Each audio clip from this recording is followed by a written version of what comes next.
Salut à tous, ravi de retrouver sur Direct Course pour évoquer ce quintet du jeudi 13 décembre, une épreuve le prix d'Evrecy qui s'adresse à des chevaux de 5 ans, une épreuve estampillée course européenne avec pas mal de visiteurs ambitieux dans cette rencontre.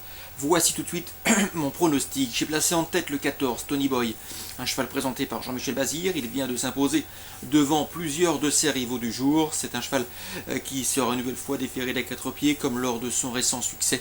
Bref, rien ne s'oppose à une confirmation. Je poserai le numéro 7, Teifuko Sax, un cheval qui est entraîné par Jean-Luc Dersoir, qui affiche donc une forme optimale, qui fait preuve d'une belle régularité dans les tournois de ce genre et qui de surcroît s'entend bien avec Franck Ouvry, son pilote. Bref, autant de paramètres qui lui vaudront également de nombreux supporters. Le 13, Twist des Beaux, il a été acheté et réclamé début septembre à Cherbourg. Depuis, il n'a cessé d'apporter des satisfactions à l'entourage, engrangeant près de 90 000 euros, et ce en seulement 3 mois. Il vient de faire l'arrivée avec Teifuko Sax et Tony Boy. Bref, une nouvelle fois, ces chevaux devraient se retrouver aux prises pour les premières places. Le 13, Trasgo Mixo, attention à lui, il n'était pas déféré la dernière fois, il le sera ici, comme lors de son succès obtenu lors de son avant-dernière sortie victorieuse à Vincennes. C'est un cheval qui possède une belle pointe de vitesse finale, mieux vaut donc le racheter en confiance. Le 3, Teatro, sa récente 3ème place, atteste de son bon degré de forme. Il a prouvé l'an dernier qu'il était compétitif à ce niveau. Un protégé de Christian Bijon qui mérite également crédit.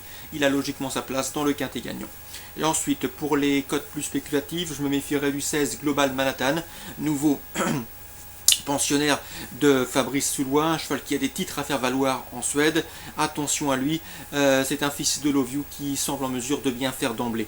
Le 15, Nicolas Cage, certes il est plus efficace et plus confirmé sur les tracés réduits, mais attention, il est en forme, on atteste son récent succès obtenu sur l'hippodrome de Rome. On le confie pour l'occasion à Josh Verbrek. Bref, s'il tient la distance, il me semble en mesure de venir corser les rapports. Ensuite, je retiendrai le numéro 1, Trébol, qui est sans doute le meilleur trotteur ibérique. En Espagne, il a pratiquement tout gagné sur l'hippodrome de San Pardo de Majorque. Ici, il pourrait bien venir corser les rapports, tout du moins pour l'obtention dont on accessite, car son potentiel est évident.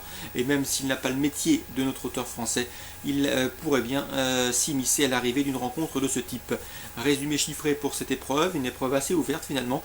Le 14, le 7, le 11, le 13, le 3, le 16, le 15 et le 1. Des informations recueillies pour vous également concernant la Réunion 2 sur l'hippodrome de Pau, avec tout d'abord dans la deuxième à Thierry de Laurière qui présente 3 chevaux, à commencer par le 201 Orphan de Roumanie et le 202 Royal Estivo. Les 2 chevaux sont en forme, ils sont confirmés dans cette catégorie, celle des chevaux anglo-arabes. 2 chevaux qui devraient pouvoir faire l'arrivée. Le bémol, eh bien, c'est leur poids relativement élevé. Ils rendent du poids à leurs rivaux du jour, mais ils ont du potentiel, ils sont en forme et confirmés à ce niveau. Dès lors, ils ont leur place à l'arrivée d'une épreuve de ce type. Je leur poserai en priorité le 205 Nabucco de Bréjou, un cheval toujours ingambe du haut de ses 11 ans. Lui aussi a de solides références à faire valoir à ce niveau. Sachez qu'il s'est classé 2e pour sa rentrée sur l'hippodrome d'Agen, c'était en vrai.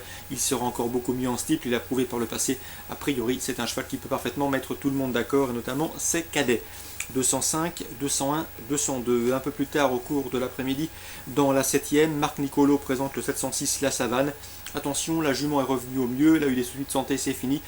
Sa récente 2e place atteste de son bon degré de forme, c'était sur le pont d'Auteuil. Elle aborde ce rendez-vous avec l'entière confiance de son mentor. L'interview sera disponible sur Canal Turf Radio, c'est celle de Marc Nicolo. Le 706 La Savane, une belle chance à défendre, à en croire les propos de son entraîneur. Dans cette épreuve, je lui poserai en priorité le haut tableau avec le 701 Rolino Derry qui vient de s'imposer sur le steeplechase bordelais. Il revient en haie avec des prétentions. Le 702 Speed Fever aura contre lui d'effectuer une rentrée, mais attention, il l'a rarement déçu sur les polones de Pau. Il se plaît dans le Béarn. Pascal Journiac, son entraîneur, l'a conservé et l'a ménagé en vue de ce meeting d'hiver. Bref, même pour cette rentrée, il semble en mesure de faire l'arrivée. Donc 706, 701 et 702. Concernant cette 7e course, j'ai également eu le plaisir de converser avec Bruno de Monzet, dont l'interview sera également disponible sur Canal Turf Radio. Il présente le 704 Rombaldi, le cheval sera monté parmi les chevaux de tête, en espérant qu'il conserve, malgré le poids des ans, une place dans un lot comme celui-là. Donc voilà, course ciblée à Pau en Réunion 2 pour ce jeudi, la 2e et la 7e. Bon jeu à tous et à demain.